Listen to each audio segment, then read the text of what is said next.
Hi, I'm calling the Thursday, the 29th Finance and Administration Committee meeting to order. Um, let's see, any public comments on non-agenda matters? Roll There call. are none. Roll call. I see roll call. Yeah. Roll call? I think so, right? Should we do a roll call? If you'd like, yes. Vice Chair Jed Smith Here. and Chair Diana Mayer. Here. Thank you. Okay, so we're going to move on to the minutes. Actually, if it's all right, I do have a non-agenda item I'd like Sure. to just bring up.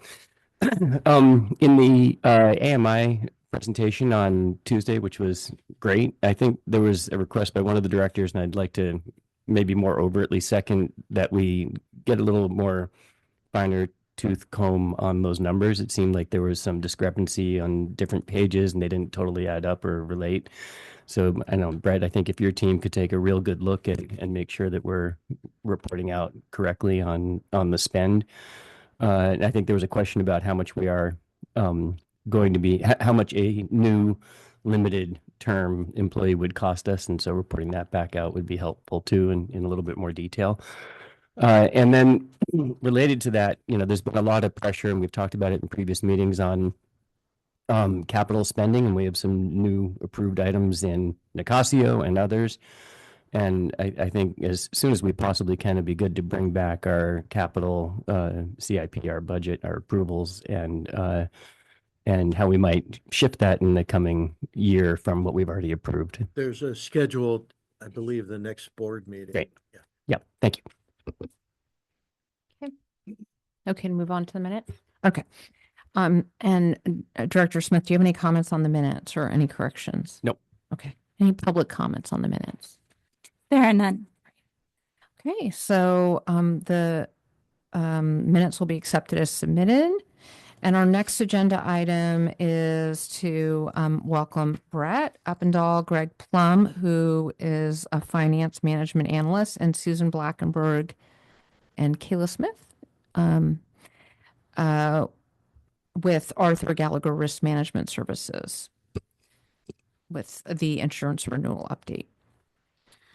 That's right. Good morning, directors. As you mentioned, we have our newly selected insurance broker with us from Gallagher Insurances. So each year, you may recall that we go through our insurance renewals. We have multiple lines of insurance we have to renew each year.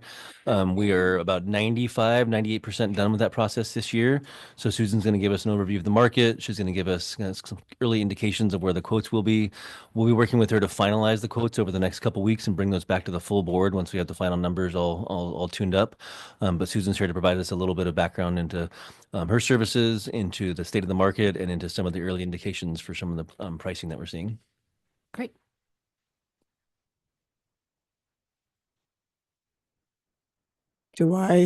Is this on? Oh, yeah. Good to go. Well, thank you so much. Thanks for your vote of confidence in selecting Gallagher. We're really excited to be working with you again. It's been a while. We do a lot of water district business. Something different between Gallagher and the program that you previously had. The previous programs that you had, several of them were what we'll call like a group purchase, where all of the clients that they have collectively come together and purchase master policies. Sometimes that's good, sometimes it's bad. Our firm does not offer that. So what we've done is we've actually gone out to the marketplace and we are marketing you on 100% your own merits, which I think is very favorable because water districts are still considered municipalities, but you guys don't have the exposures. You don't have fire. You don't have police. You don't have small children, sexual abuse and stuff like that. So we're able to really hone in and say, yes, I can see you're wanting that kind of an increase, but you've got the wrong client here in front of you. So that's just to kind of let you know it's a little bit different than what you have, but we have done our best to deliver options that are as close to what you have as possible, just so that the first year, the apples to apples, you can really see what the contrast is. Similar to what you've seen in the past, Gallagher does have a state of the marketplace report specific for public sector. This is the abbreviated version. In here, we have some with a bunch of nice maps and additional charts. We like to keep this short and sweet and kind of just cut to the chase. When it comes to state of the marketplace, there are two lines of coverage that are still problematic. On the next page, you will see liability. Why liability? I would say, in a nutshell, it's the jury awards. This state tends to be a little bit out of control. I took a quick peek to see, it's like I'm aware because you hear in the news of all the law enforcement problems and the problems with the sexual molestation claims where the window is open going all the way back to 1980 and delivered 20 billion in additional claims. But there are some pretty significant losses against water districts too. The three that jumped out at me was one for Metro Water, and it was a rate dispute. And it's somewhere in the neighborhood of 188 million to 233. The other two were contamination, something that literally could happen to almost any water district. The one for Pomona was 30 million, and the one for Santa Clarita was 68 million. Greg and I were chatting before the meeting started. And a lot of times too, if you're thinking, well, how much do we really need to buy? It's kind of a fine balance because it would appear that the more on limits you buy, it's discoverable how much you're buying. And ta-da, that winds up being exactly what they ask for. 25 million based on the other clients that we've seen on the liability side seems to be a good spot. Based on your size, you are Marin County, but I think that that's still a pretty safe place to be. The other line of coverage that's still problematic is the property. Wildfire, when our wildfires started hitting, carriers realized that they had no idea of what the real exposure was. And for an underwriter, they need to be able to figure out how much money to collect in order to provide the premiums. So there have been a number of both property and liability carriers who have exited not only California, but the municipal marketplace altogether.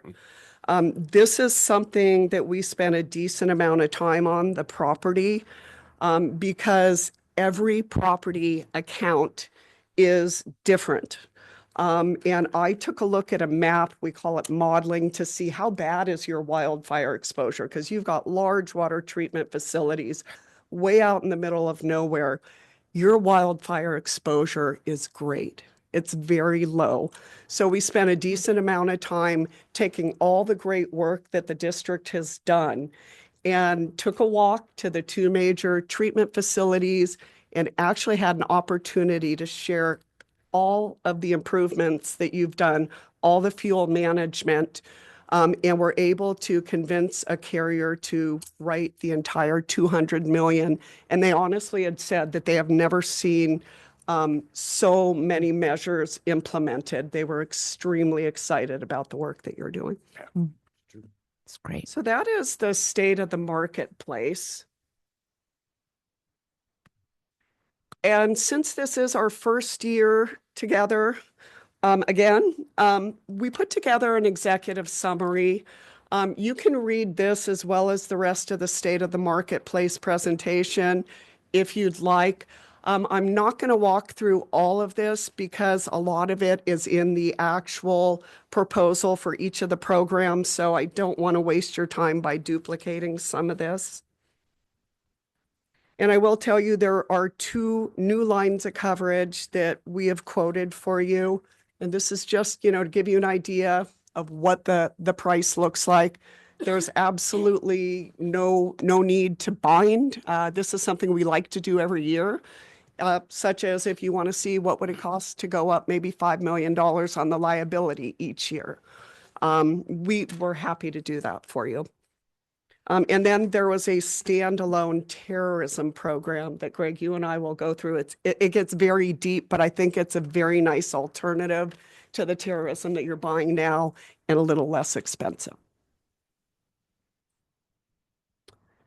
The year over year, we like to put this into our packets.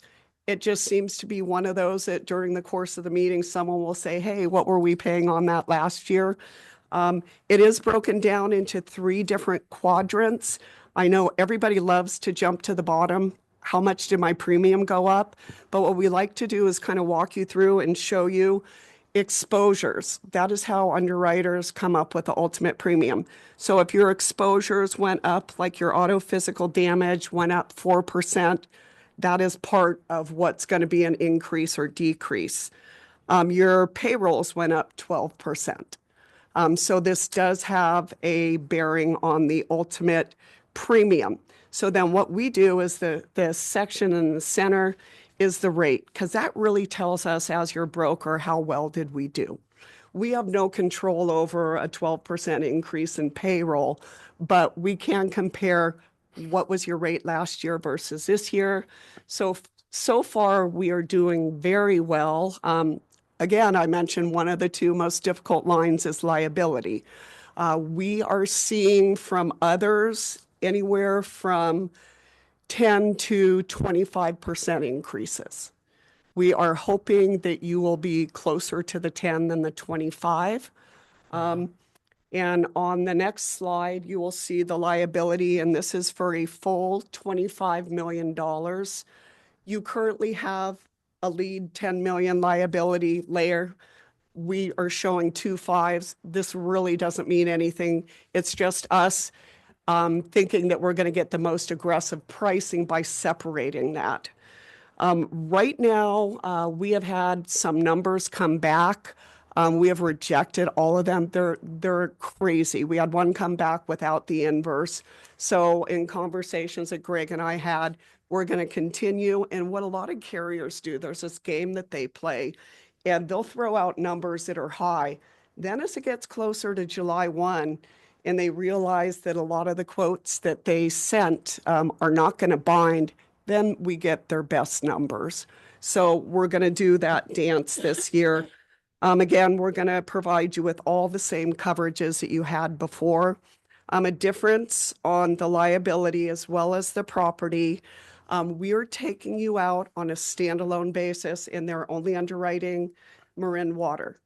The program that you were in, it was a large group purchase. So you're kind of subject to a little bit of the positive or the adverse experience of the group. I mean, you still would probably not be charged as high of an increase as a city, but you're going to share in a little bit of that.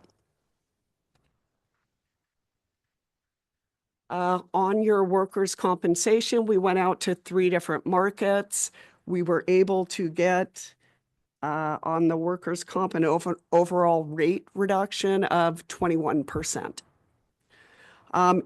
What's good for us being the new broker is we have a chance to take a look at all your policies. So we're going through all the pages. Notice that there's still the endorsement for $1.5 million SIR for the van pool that is no longer taking place. So they are going to remove that. And even though you don't have it, I just wanted to make sure that if the van should be out with some employees in it, carriers like to protect carrier money. So I just want it gone. I want that deductible off of there. I don't want them to try to turn that into a van pooling type of loss if that should happen. And your existing carrier is willing to give us a 2-year rate guarantee.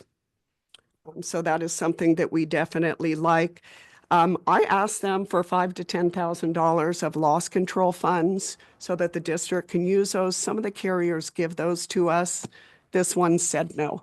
But just to let you know, we ask. Mhm.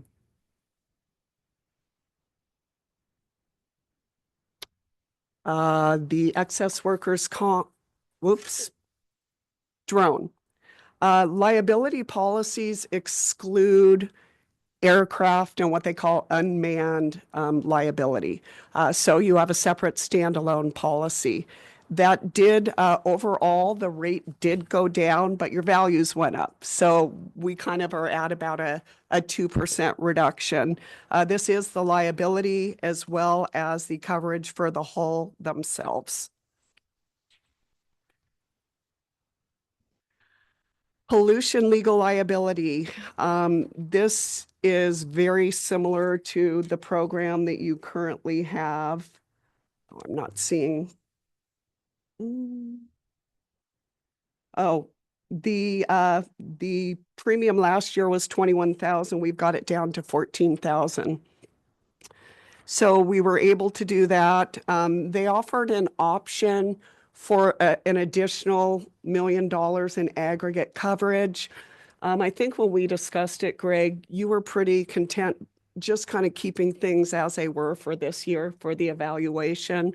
So we have an option for that, but it's not included in this pricing.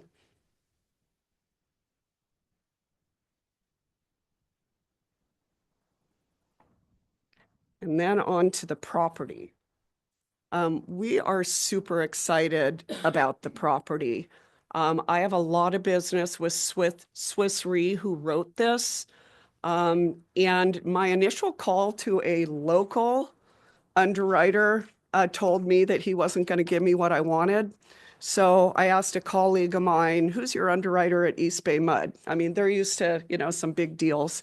Went to that underwriter. They were excited from the start. Got the engineers out, what was it, in like a week, to visit both of the plants. And I have never seen an engineer so excited. The fuel management that you are undertaking is working. And I know that a lot of times people like to be able to say, okay, we're putting out $250,000 a year. How much is that saving us? It's not a direct correlation. I can tell you, Swiss Re would not be able to put up 200 million if you were not a good risk. They probably would cut that at about 50 million. So keep up the good work. It definitely is working to your favor. There was another, in looking through your policy, I did notice one thing, underground piping. It was not affirmative, so I asked the carriers to just put that in writing. And what it is, in the industry, it's usually any underground piping or water mains within 1,000 feet of the locations on your property schedule. Just kind of acknowledging there are billions upon billions of dollars of piping underground. And with the exception of an earthquake, usually there's not a lot at risk, nor would you be able to really come up with what that value is if you did want to insure it. Let me see. Oh, gosh, you had $1 million deductible. We got that down to 500,000 plus a 22% reduction in rate. So that dollar-wise, that's a little over $100,000 back in your pocket. Great. And then one of the things that we discussed was earthquake. And I would say for a lot of our clients, someone on the board always asks every 2 to 3 years. So we kind of put that on our tickler. And, since we're doing it this year, we might not do it next year or the following unless there is interest. But what we did is we went out and we asked, just kind of give us an estimate, a high-level estimate of what this is. So the first two are all the physical assets that the district has. And at a $25 million limit, that's the most that a carrier would pay in the event of a loss. For all structures, it's $412,000. You can opt to buy whatever limit you want. So I said, ooh, that's a little bit high. Can you show me something a little less? And for $10 million for all physical assets, that's $309,000. And then what Greg had actually asked for, I went back to them and said, we have 3 key locations here: the administrative headquarters, Bontempi, and San Geronimo. You can always grow these programs over time, if there's a little extra money. So we went for that. At 25 million just for the 3 locations, it's $283. And for $10 million for the 3 locations, it's $206,000. Still pretty high. FEMA is always there. That's a fun dance if you ever get to do that one. And also something to keep in mind when it comes to earthquake insurance, they have a very large deductible. It is 5% of what the total insured value is. So as you can see with the water treatment facilities, hundreds of millions of dollars of value there, that's a pretty big deductible. FEMA does come in and reimburse for deductibles. And usually if you have a policy, they will reimburse you before the others. So that's just something to think about. What I included in here, this is a catastrophe risk assessment. And if you were an underwriter and you wanted to know, what is your wildfire exposure or what is your exposure to earthquake, this is a kind of report that the underwriters run. I usually ask for a copy because if you were to say, is 10 million even close to being enough, or 25 million, or the 200 million for the fire, this is what I would show you. And on the AIR wildfire, at the top, you'll see the years. What carriers do is they have a return period. So if we had a wildfire and it was just one wildfire every 500 years, your exposure would be 4.792 million. Do I suggest that you get rid of the 200 million in property limits? No. But the actual wildfire exposure, if this wasn't Swiss Re, I would go back to any other carrier and say, look at this. You need to get your rates down because this isn't the exposure you think it is, just by taking a look and seeing that the 2, very large water treatment facilities are way out in the middle of nowhere. They actually are in a fairly good location. Then when you add the sprinklers and everything else that you've done, you're a really good exposure. 1,000-year is 12.5 million. And then the one that might resonate a little more is the earthquake. And if you look at the 500-year return period, so that is $55 million. And this is for all the assets. I did not have a chance to go back. And if you did decide that you wanted to pursue just the 3 locations, I could bring this back with just the exposures of the 3. And also a 250-year return period, which is what we call the industry standard. That's right at about 25 million. So just a little bit of education. Then your auto physical damage. This isn't covered under your property policy, so you have continued to buy a standalone policy for the fleet that the district has. We were able to get that down. The auto physical damage rate is down 22%. We did go through all of the endorsements on that policy. There are a few that I would like to see if they could expand upon. We'll bring that back at the full meeting, and I'll let you guys know of any additional enhancements that we're able to negotiate.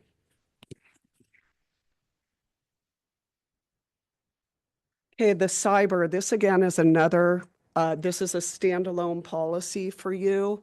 What I had seen in the past is that other clients with the broker that you're with, they have a master policy and it's $1 million per, and then there's a very large 10 or a $20 million aggregate for the group. This is just for you. So we only have to worry about Marin water here. A couple of things that we did is we were able to get coverage for bricking added. If you don't know what that is, there's kind of this gap when cyber came out. There's a ransomware attack. They go in, they take all your data, but your system is contaminated. If it is deemed that your system cannot be used and has to be replaced, you have $1 million worth of bricking coverage. And it was kind of a gap because that's not really a property loss and it's not a cyber liability loss. So about 2 or 3 years ago, that was a new endorsement that was being offered. So we've got that included here. And then there is cyber crime. You'll notice that you have that on both the crime and the cyber policy. And why? Because we could get you the coverage. And this is what a lot of people call deceit fraud. You get an email and you're saying, hey, the contractor is going to walk off the job if you don't get them the $25,000 Friday. It's done. And then come Monday morning, there's 1 digit off from your email address. And that's not a cyber loss and it's not a crime loss. Crime is for your own employees. And your own employee voluntarily sent money off. So both of those two carriers have started to offer a little bit. So we have a $250,000 sublimit for you there. And again, cyber. Does that cover your cyber liability revenue line that you had in the previous chart? Because I've never seen that term before. You had like a new $180-something thousand cyber liability for revenue line in your chart. It was in the very beginning. Is that it here? Is that the year over year? Yes. Okay, and the cyber, Towards the top. Right there. the revenue, yes. What's that? That's what carriers typically, if we were to ask the carrier for a composite way to calculate a rate on this so that we can do our year over year, they've told us it's based on revenue. Okay. And we weren't certain what your carrier was doing last year. Got it. Interesting. Thanks.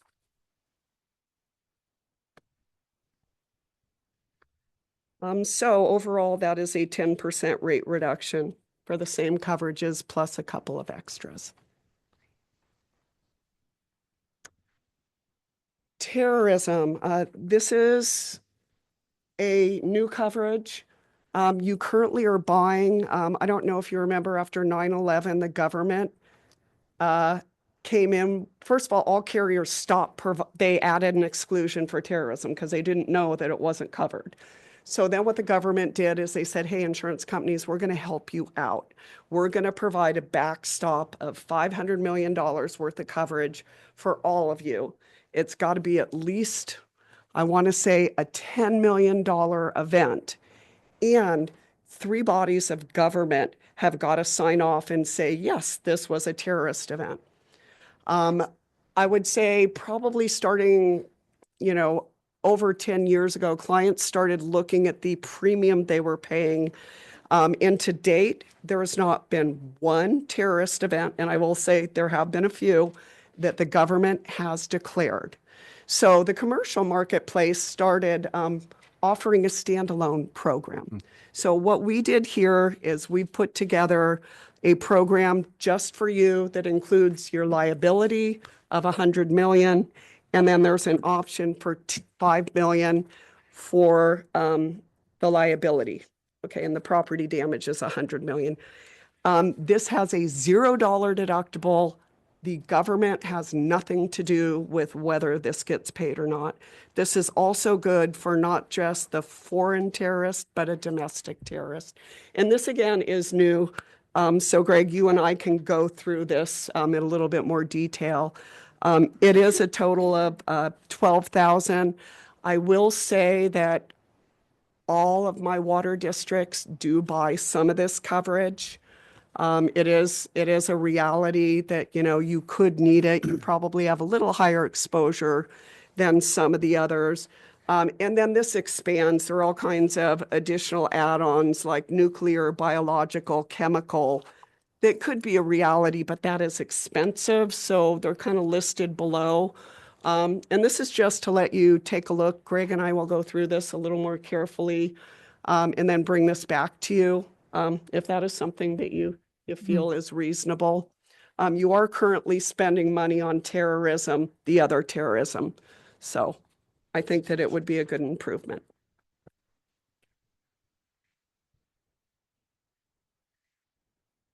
Crime. This is your basic employee dishonesty.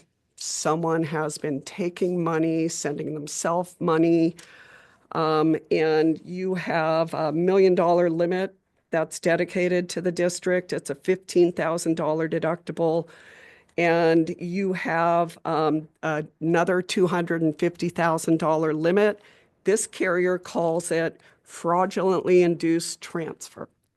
This is really complicated because some of the same program underwriters all have a different name for it. But we've added that as well. That does have a higher deductible. That's $50,000. So what you get to do is if you do have one of those losses, you get to take a look and probably pick the policy with a lower deductible. And crime policies can be multi-year. We haven't gotten to that point yet.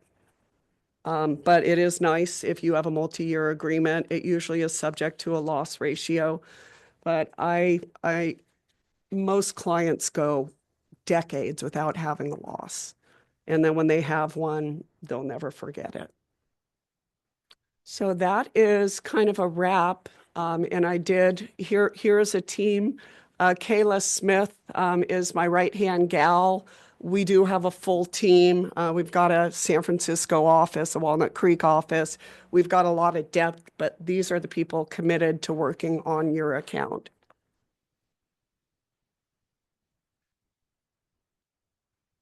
Was that Great. fine? That was good. Yes. I wanted to thank Susan for all of her hard work on this, and Greg. I know there's a lot of details here that we had to kind of keep on the high level for. Susan really took a deep dive. I really appreciate their perspective on our insurance lines and their advice on this. And I know that we're not their only client, and they're doing this. This is their busy time of the year, so appreciate her time coming in here. That's the end of our presentation for today. Again, this is just kind of the first look at it. We're going to wrap this up over the next month, but happy to take any questions from the board. You can start. Me? Okay. I don't know if I were a dog, my tail would be wagging. That was, the last couple of presentations that we've had from our insurance brokers were so high level. They were talking about fire risk in Colorado, and they were talking about massive changes in federal rates, and had almost nothing to do with us specifically. So I don't know, Brett, if that was part of your reason to shift here, but I love the fact that you're really dedicated to our issues, our needs, our risks, and digging deep into the different levels that we need. So thank you. And I don't know if the whole board would want it, but I'd love even more detail, like down to like which buildings are riskier than others, and where can we help reduce risk with work that we do, and how can we support not just reducing our insurance liability, but just making sure that we're covering ourselves well. I'm super interested in what folks saw in our fire risk management program and what they liked about it and what they might suggest that we could do better. So on buildings, on fire, any major kind of major, single points of failure that you guys expose, just let us know. So thank you so much for that. I've taken notes and we'll report out to the general board meeting. Appreciate it. Super. Yeah, I echo Director Smith's comments. We're a pretty unique agency, and or at least we think we are, and I think we are in some ways, and it's great to see all the effort you made in getting these different carriers to understand how we're unique, and also the work we've done to try to mitigate risk in a lot of areas. And it's also great just to hear that that is paying off. I had a small question, kind of similar to Jed's, which was just on the terminology. It was, I think, on the first slide there was it said workers' comp excess salary or something coverage. I had never seen it like that, and I didn't see a separate line item for just workers' comp. So that was my only kind of detailed question. Oh, okay. In the state of the marketplace Yeah. presentation. I just wondered if you could explain to me what that was. There are two different ways that you could buy workers' compensation. You can buy like through the state fund if you're a smaller agency or you're having trouble and can't self-insure. And that's first dollar. You give all of your money to them. You have an experience mod that goes into calculating your premium each year. Most of our municipalities that are of any size, unless you're extremely small, they're buying excess workers' compensation. So you get to work with a TPA and control all the claims up to 750,000, and the carrier stays out of your way. Oh, that's really interesting. Okay. It's good to know. I have workers' comp for my firm, and obviously we do it, it's small, we do it differently. So that's really interesting. That makes a lot of sense though. Yeah, yeah. I think that's it for me. Do we have any public comments on this? Yes, Mr. Larry Menikis, please. Yeah, thank you for the presentation. It's actually quite interesting to learn about how insurance works with the district. And I think one important point that deserves additional recognition is that the district's fuel reduction and wildfire resilience work is producing measurable financial benefits, along with its environmental and public safety benefits. And as it was explained to us, Swiss Re, which is one of the major reinsurers in the world, as I understand it, increased our capacity from roughly what would have been 50 million to 200 million because of this mitigation work. And it shows that proactive resilience work is really helping to protect the watershed and long-term financial stability at the same time. And I just want to congratulate you on that. Thank you so much. Thank you. There are no further speakers. Great. Well, thank you so much for presenting today. And I don't know if Ms. Smith is, I know she was going to zoom in, so I don't know if she's out there, but if she is, thank you to her as well. Yeah, Kayla definitely couldn't have done it without her. Great. Thank you very much. Thank you. See you in June. Great. Okay, and then we're going to move on to agenda item 3C, which is the monthly financial update.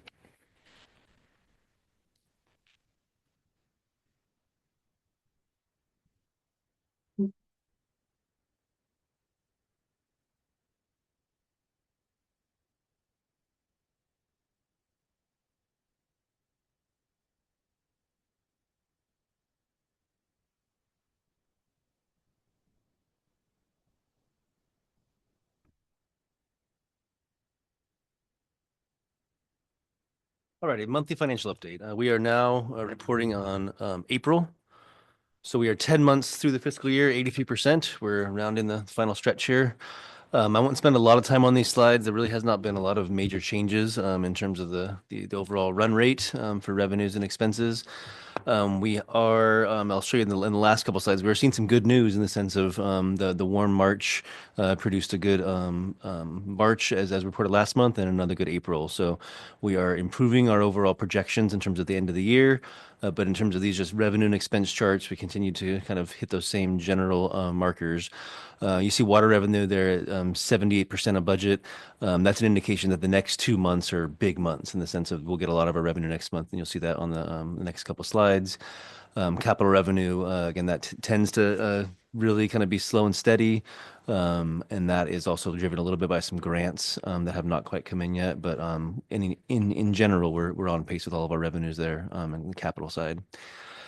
Expenditures, again, continuing to kind of chug along. You can see personnel expenses there at the top, very similar to last year, 78% of the year, or 78% of budget. We were 77% last year. We're really maintaining a pretty steady workforce level here. Maintenance and operations, that includes our water purchases. So we're a little bit ahead on that in terms of compared to last year, but that is largely due to the one-time costs we had for the Sonoma agreement earlier this year. So we expect still to have some relatively sizable savings there within our maintenance and operations budget by the time we get to the end of the year, largely from paving costs, as I think I talked about a couple months ago, as well as water purchase with the healthy rains this year. We're not expected to use all of our water purchase budget, so those will help offset some of the revenue shortfalls. Here's what I was talking about in terms of good news the last few months, and it's definitely good to see from my perspective. Again, kind of focusing your attention towards the March and April down there in the left-hand column on water sales. So we hit our budget and then some in both March and April, 120% of budget in March and 123% of budget in April. And those are the first 2 months all year that we've been above our monthly expectations. And it's now 3 months in a row that we're really close to what we expect our monthly consumption to be. Again, if you look at May and June, the budget for those two and the water sales, those will be our biggest months, since last summer, essentially. So those will be the real kickers in terms of do we make our numbers for the year and how much of a revenue shortfall do we have? But what I can say is, and I'll talk about this more in the budget update to the full board next week, but where we originally projected something more along the lines of a 12%, a $12 million shortfall from revenues, from rate revenues.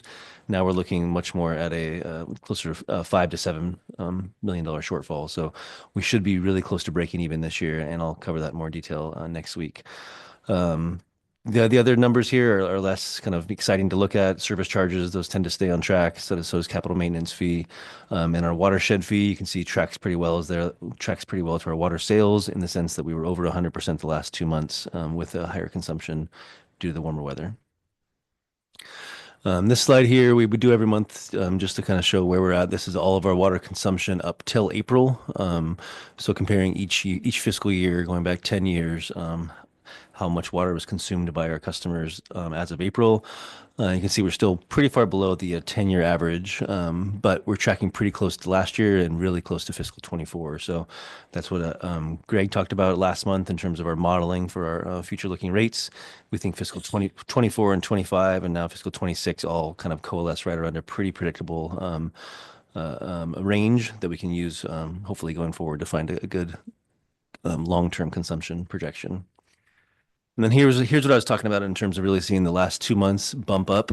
So March and April there in the light blue on the far right, those are the first 2 months that have exceeded the prior years and kind of really helped me pull that average up. And so again, this chart, we used it for the first time last month. The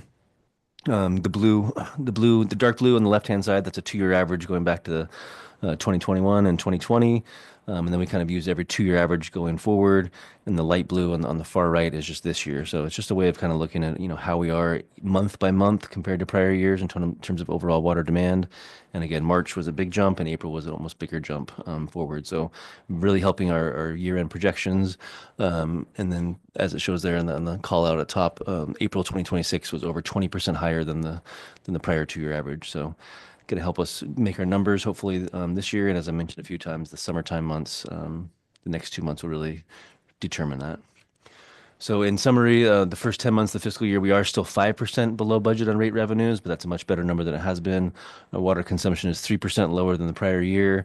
Again, kind of indicating it's, coalescing around this average. We're 6% below our 10-year average, which is probably why we're not going to use our 10-year average for going forward projections. We'll use a much more short-term kind of look at that. As I mentioned a few times, we've exceeded our budget in last year's consumption in April. We are seeing some expenditure savings, and so that will also help kind of close the gap in the deficit. So our revised year-end budgets, barely indicate a slight deficit, but not much. And I think by the end of the year, we'll probably just be breaking even. So that concludes my report today. I'm happy to answer any questions on that. Dr. Smith.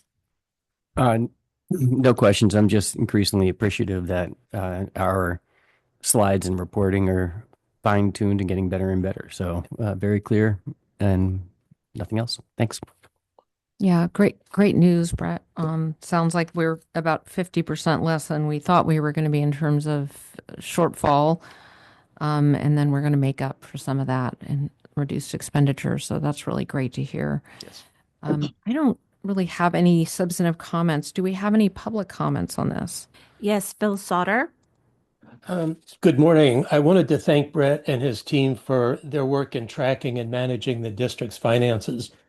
Given that half our water is used outdoors and the amount we use each year is highly dependent on weather that we have no control over, it seems pretty impressive that we're able to forecast within 10% a year, let alone on a monthly basis.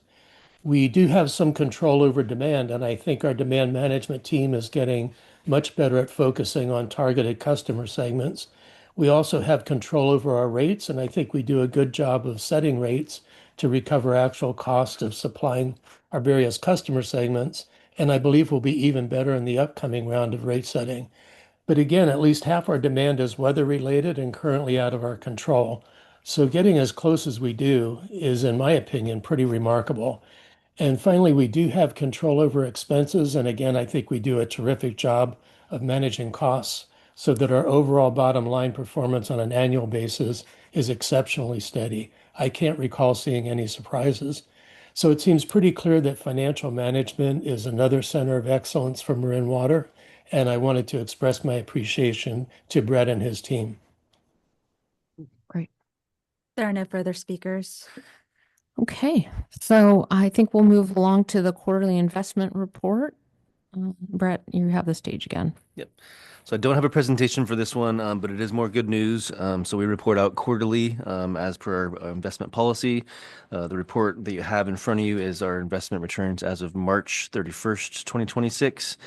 You'll see that we've now year to date made over $3 million in investment income that well exceeds our budget this year. We were expecting rates to come down at some point through this year, and they've been persistently high, which is to our benefit in this case.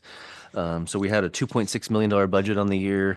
We've already exceeded that. We're at 3.3. We're expecting to be somewhere closer to 4.5 million by the end of the year, and so that'll be another kind of a bump to the bottom line, and it'll help offset some of those rate revenue shortfalls.